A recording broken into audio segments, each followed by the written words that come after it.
चलिए देखिए dear students, अगर आप भी दोस्तों मंथली एग्जाम नवंबर का चल रहा आपका भी दोस्तों और आपका संस्कृत का एग्जाम होने वाला है, तो देखिए हम लोग वायरल क्वेश्चन नवंबर मंथली एग्जाम का लेकर के आए हैं।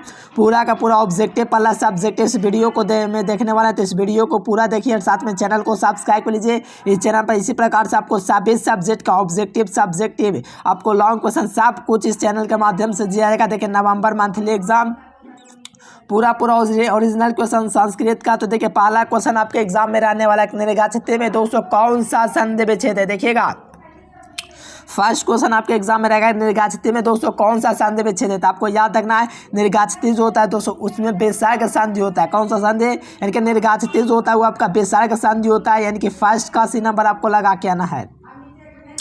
देखो सेकंड नंबर क्वेश्चन आने वाला एग्जाम में कि देवालय में किन वर्णों का संधि हुआ है, यानी कि देवालय जो होता है इसमें किन वर्णों का दोस्तों से आपका दोस्तों संधि हुआ। तो देव जोर आलय आपको पता होगा, देव जोर आलय होता है। क्या होता है देव जोर आलय, यानी कि आ जोर क्या हो जाएगा आ हो जाएगा, मिल करके क्या बनेगा आ बनेगा, यानी कि आ जोर आ, यानी कि ऑप्शन ए आपका बिल्कुल नहीं सही जवाब हो जाएगा। देवालय में जो संधि विच्छेद होगा देव जोर आलय, यानी कि आ जोर आ, या आपका दोस्तों विसर्ग संधि कौन सा दोस्तों आपका स्वर संधि जो होता है दीर्घ का उदाहरण है, स्वर संधि दीर्घ का, तो ऑप्शन है।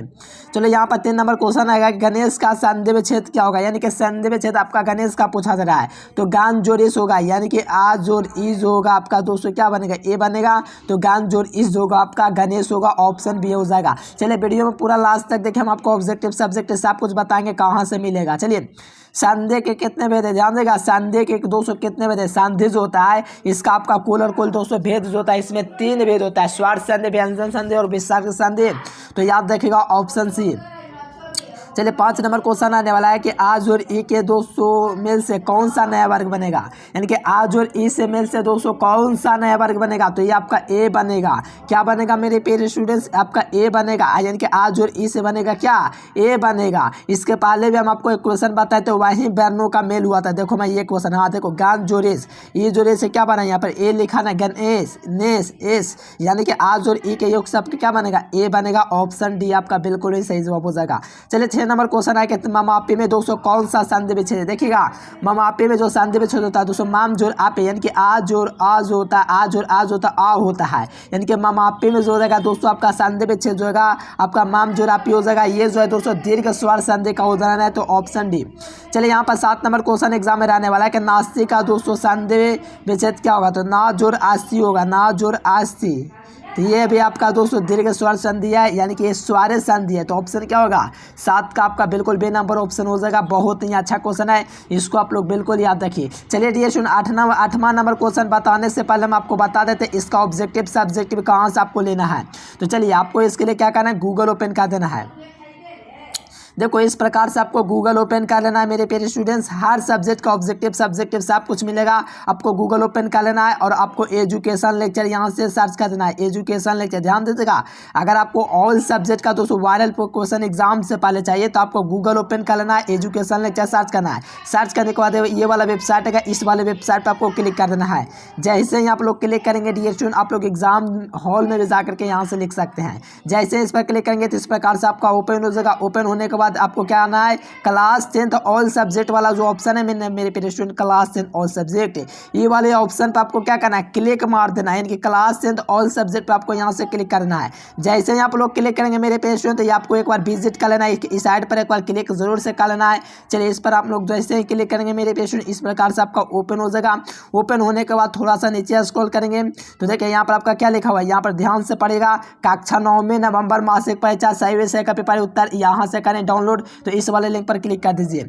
जैसे इस पर आप लोग क्लिक करेंगे डियर स्टूडेंट्स तो इस प्रकार से आपका ओपन हो जाएगा। ओपन होने के बाद आप लोग देखिए थोड़ा सा स्क्रॉल कीजिएगा मेरे प्यारे लाल, तो यहाँ से स्क्रॉल करते जाएंगे तो देखिए यहाँ पर आपका लिंक दे दिया गया। देखिए यहाँ पर क्या लिखा हुआ है class 9th monthly exam all subject question paper download, तो इस ये लिंक है। और नीचे आप लोग देखोगे तो यहाँ पर आपका हिंदी का संस्कृत का आपका एग्जाम चल रहा है, तो संस्कृत वाले ऑप्शन पर यहाँ से क्लिक कर देंगे और यहाँ से पूरा पेपर देखिए डाउनलोड कर लीजिए, ठीक ना मेरे प्यारे स्टूडेंट्स। देखिएगा यहाँ से आपका पूरा आ गया ना। चलिए यही आपका दोस्तों यहाँ पर आंसर दे दिया गया। मैंने आंसर अपडेट नहीं किया क्योंकि इस वीडियो को अपलोड जैसे ही करूँगा वहाँ पर आंसर को अपडेट कर दूंगा, तो आप लोग जा करके चेक करते रहिए मेरे प्यारे स्टूडेंट। बार बार अपडेट करते रहता हूँ। सो आप लोग यहाँ से आकर के देख सकते हो। और साथ में सब्जेक्टिव क्वेश्चन भी मैंने अपडेट नहीं किया, आप लोग आप भी अपडेट कर देंगे। बस वीडियो को जाइए, वहाँ पर आप लोग सर्च कीजिए, वहाँ पर अवेलेबल कर दिए, ठीक ना। ये सुनो, आप लोग आइए बार बार चेक कीजिए, ठीक ना। यहाँ पर आपका सब्जेक्टिव क्वेश्चन का आंसर भी मिल जाएगा। और नीचे में आप लोग देखिए पूरा डाउनलोड भी आप लोग कर सकते हो यहाँ से पूरा। और साथ में व्हाट्सएप और टेलीग्राम जरूर से ज्वाइन करना है, नीचे डिस्क्रिप्शन में भी लिंक है। चलिए सभी विद्यार्थी ना गूगल पर सर्च करना एजुकेशन लेक्चर, वहाँ से भी आप लोग देख सकते हैं। चलिए 8 नंबर क्वेश्चन का दोस्तों आंसर बताइए। चा का उच्चारण स्थान क्या है? देखो कांट तालब, यहाँ पर यानी कि का खा गा घा ये जो होता है दोस्तों कांट से होता है, लेकिन चा छा देता हो वो आपका तालब से होता है। लेकिन चा क्या ये आपसे पूछा है कि चा जो शब्द है दोस्तों ये आपका कौन सा शब्द है? तो चा आपका सर्वनाम होता है, तो ऑप्शन क्या हो जाएगा? बी आपका बिल्कुल ही सही जवाब हो जाएगा, ऑप्शन बी। चलिए यहाँ पर 9 नंबर क्वेश्चन है कि तत्र क्या लिखा हुआ? तत्र यत्रस्मो यत्र धनित्वा भविष्यति, इस वाक्य में दोस्तों कितने अव्यय पद है? तो इस वाक्य में दोस्तों 3 अव्यय पद है, तो ऑप्शन क्या हो जाएगा? ए आपका बिल्कुल ही सही जवाब हो जाएगा। चलिए यहाँ पर 10 नंबर क्वेश्चन है कि किस वाक्य में तदा अव्यय होता है? देखिए किस वाक्य में जो दोस्तों तदा आपका क्या होता है? अव्यय होता है। यहाँ पर यदा दोस्तों जैसु अगस्ति तदमपि आगेशम, ये आपका यहाँ पर तदा क्या अव्यय का काम है। चलिए यहाँ पर 11 नंबर क्वेश्चन है कि उपनिषद दोस्तों किनके विचारों को प्रकट करता है? यानी कि उपनिषद जो होता है किनके विचारों को प्रकट करता है? तो ये उपनिषद जो होता है ना दोस्तों ये ऋषियों का दोस्तों विचारों को प्रकट करता है। किसके? उपनिषद होता है किनके विचारों को प्रकट करता है? तो ये ऋषियों के ऊपर दोस्तों आपके विचारों को प्रकट करता है। कौन? उपनिषद। तो ऑप्शन क्या हो जाएगा? सी आपका बिल्कुल ही सही जवाब हो जाएगा। चलिए 12 नंबर क्वेश्चन है दोस्तों कि त्वम, देखिए कहा जा रहा है कि त्वम दिदेव पुरुष पुराण है दोस्तों श्लोक में किस ग्रंथ से उद्धत है? यानी कि जो ग्रंथ दोस्तों किस ग्रंथ से लिया गया है? तो ये आपका गीता ग्रंथ से लिया गया, तो ऑप्शन क्या हो जाएगा? बी आपका बिल्कुल ही सही जवाब हो जाएगा। क्वेश्चन काफी ज्यादा इजी है, इस बात को एकदम बिल्कुल याद कर लीजिए। और ये प्रश्न आपके परीक्षा में पूछा जाएगा, टोटल प्रश्न, तो याद कर लीजिए।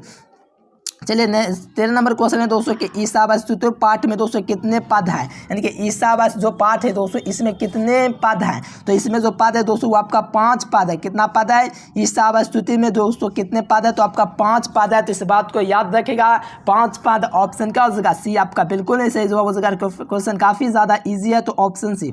चलिए यहाँ पर कहा जा रहा है 14 नंबर क्वेश्चन के बाने किसको दोस्तों बिना किए लौटते हैं? इनके बाने किसको बिना प्राप्त किए लौटती है? इनके बाने दोस्तों जो आवाज़ है जो हम लोग बोल पा रहे हैं वो किसके बिना प्राय लौटती है? किसके बिना? चलिए बहुत बढ़िया, मान के बिना आपका लौटती है। क्या मान के बिना? जब मान है तब तन है, तो ऑप्शन क्या हो जाएगा? ए हो जाएगा।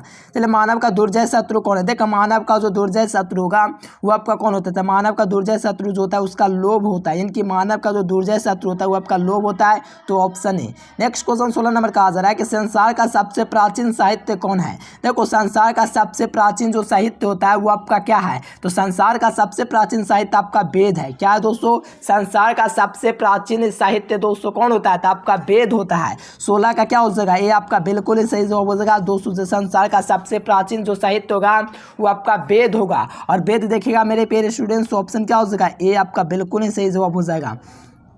देखो 7 नंबर क्वेश्चन है सबसे प्राचीन मंत्र किस वेद से संकलित है? देखिए सबसे प्राचीन दोस्तों मंत्र है वो किस वेद से संकलित है? तो आपको याद रखना है ऋग्वेद से है। यानी कि सबसे प्राचीन मंत्र है दोस्तों किस वेद से संकलित है? तो आपको याद रखना है ऋग्वेद से संकलित है, तो ऑप्शन ए आपका बिल्कुल ही सही जवाब हो जाएगा।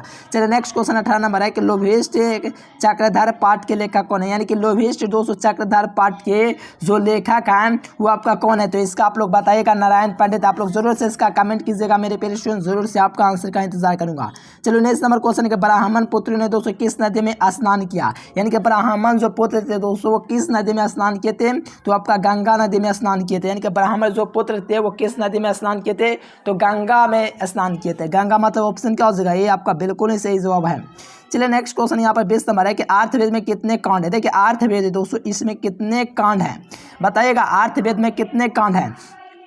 तो अर्थवेद में आपका दोस्तों 20 कांड होता है, तो इस बात को याद रखिएगा। अर्थवेद में दोस्तों जो कांडों की संख्या होता है वो आपका 20 होता है। चलिए 21 नंबर क्वेश्चन है कि यक्ष युधिष्ठिर स्माद पाठ किस ग्रंथ से लिखा है, यानी कि यक्ष युधिष्ठिर स्माद जो पाठ है दोस्तों किस ग्रंथ से लिया गया है। तो ये दोस्तों कौन सा ग्रंथ से लिया गया, तो आपको पता है दोस्तों ये महाभारत ग्रंथ से लिया गया है। तो ऑप्शन आपका बिल्कुल ही सही जवाब हो जाएगा। चलिए यहाँ पर 22 नंबर क्वेश्चन है दोस्तों के वयम पर्याप्त साहिस्का किसका कथन है, वयम पर्याप्त साहिस्का दोस्तों जो कथन है ये आपका दोस्तों लेखक का कथन है। ऑप्शन सी आपका बिल्कुल ही सही जवाब हो जाएगा। चलिए नेक्स्ट क्वेश्चन 23 नंबर है कि अनेक पदों के एक पद हो जाने को क्या कहते हैं। देखिए अनेक पदों के एक पद हो जाना ये जो है दोस्तों वो आपका क्या कहलाता है, अनेक पदों को एक पद होना जो कहलाता है ना वो आपका संयोग कहलाता है। तो संयोग मतलब क्या हो गया, ऑप्शन सी आपका बिल्कुल ही सही जवाब है। चलिए यहाँ पर 24 नंबर है कि राजपुरुष पद में कौन समास है। देखिए राजपुरुष जो पद है दोस्तों इसमें कौन सा समास है, लगाइएगा आंसर थोड़ा जल्दी से जल्दी मेरे प्यारे धुरंधर। बहुत बढ़िया तत्पुरुष समास है कि राजा का पुरुष, इसमें कौन सा समास है, तो राजपुरुष में दोस्तों तत्पुरुष समास है। Option D. चलिए यहाँ पर 25 नंबर क्वेश्चन में है कि महादेव का विग्रह क्या होगा। देखिए महादेव का जो विग्रह होगा दोस्तों वो कौन होगा, तो महादेवा जो होगा दोस्तों महादेव का क्या होगा विग्रह होगा। ऑप्शन सी आपका बिल्कुल ही सही जवाब है। महादेवा जो होगा दोस्तों महादेव का क्या होगा विग्रह होगा। तो ऑप्शन सी आपका बिल्कुल ही सही जवाब है। काफ़ी ज़्यादा इजी क्वेश्चन है। चलिए 26 नंबर क्वेश्चन है कि नीलम कलम में दोस्तों समास पद में कौन समास है। नीलम कलम में दोस्तों जो समास पद है इसमें कौन सा समास है, तो आपका नीलम कलम है, ठीक ना, तो ऑप्शन है। चलिए नेक्स्ट क्वेश्चन 27 नंबर क्वेश्चन है किस समास का पहला पद संख्यावाचक होता है। देखिए किस समास का पहला पद संख्यावाचक होता है, तो द्विगु में क्या होता है पहला पद क्या होता है संख्या बतलाता है। तो ये आपका द्विगु समास है, बिल्कुल ही सही उत्तर हो जाएगा, यानी कि द्विगु समास ऑप्शन है। नेक्स्ट क्वेश्चन है कि असिद्ध शब्द का विग्रह क्या होगा। असिद्ध जो शब्द है इसका विग्रह क्या होगा। असिद्ध शब्द का विग्रह जो होता है ना सिद्ध हुआ था। ऑप्शन क्या हो जाएगा ए हो जाएगा। जाहिर सी बात आराम से आप लोग लगा सकते हो। चलिए राष्ट्रपति शब्द का समस्त पद कौन होगा, तो राष्ट्रपति का राष्ट्रपति शब्द विग्रह होगा, समस्त पद विग्रह होगा। ऑप्शन सी।